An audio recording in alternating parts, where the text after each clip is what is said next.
इस कायनात का सबसे पहला गुनाह क्या था और सबसे पहला गुनहगार कौन था?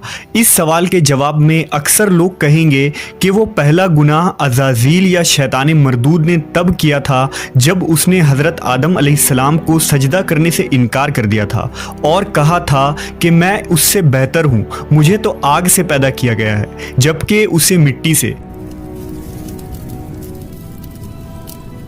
यानी कायनात का पहला गुनाह गुरूर और तकब्बुर था जिसने अज़ाज़ील को इब्लीस बना दिया था। लेकिन तारीख़ इंसानी में इस सरज़मीन पर पहला गुनाह जिस शख्स ने किया था उसके मुताल्लिक बहुत कम लोग वाकिफ़ हैं। दरअसल हज़रत आदम अलैहिस्सलाम के इस दुनिया में तशरीफ़ लाने के बाद आप अलैहिस्सलाम के एक बेटे ने आपके दूसरे बेटे का कत्ल करके तारीख़ इंसानी का सबसे पहला गुनाह किया था।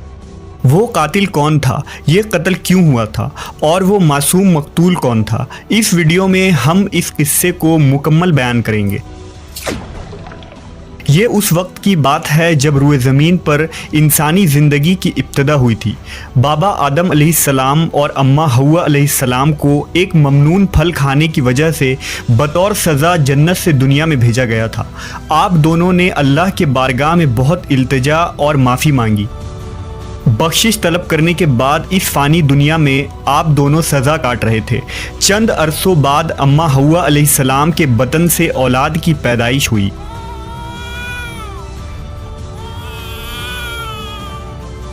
ये पैदाइश एक ख़ास सूरतों में होती थी।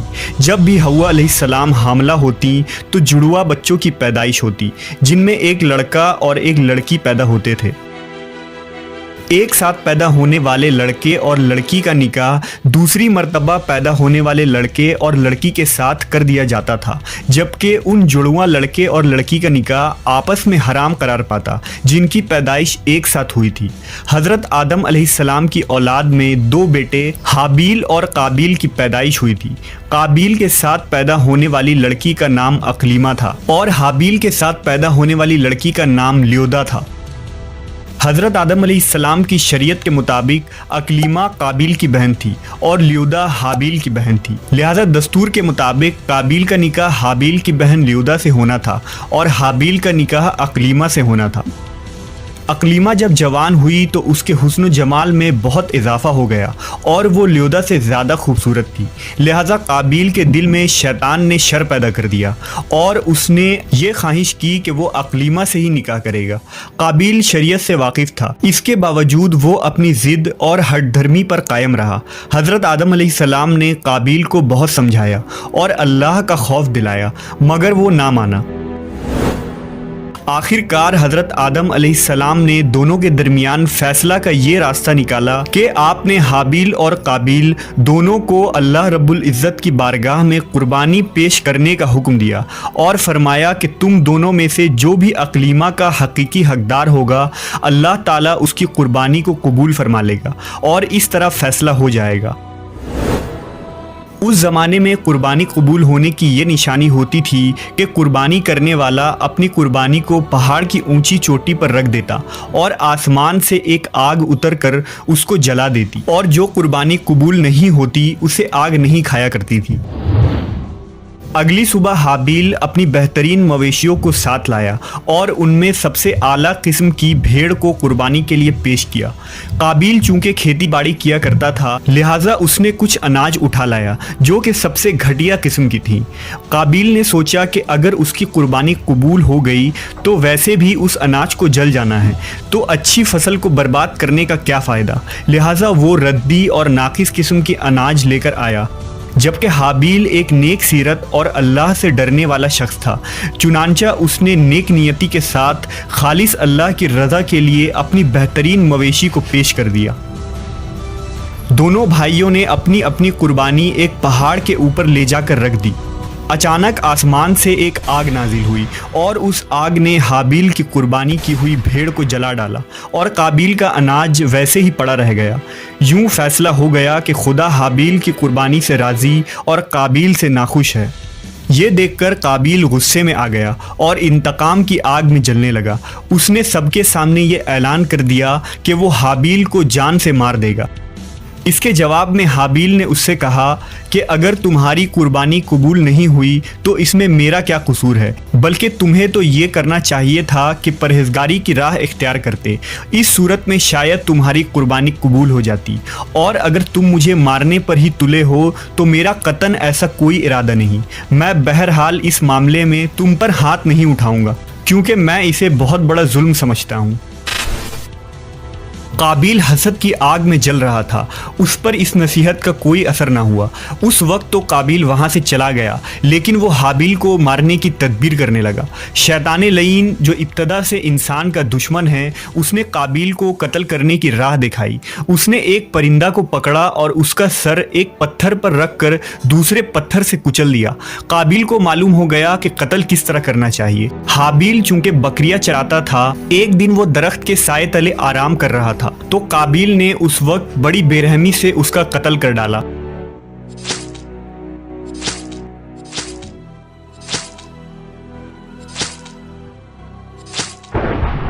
जब काबिल ने हाबिल को कत्ल कर दिया तो उसकी अकल ज़ायल हो गई, समझने की सलाहियत ख़त्म हो गई। अब बड़ा परेशान हुआ कि इसकी लाश का क्या करे।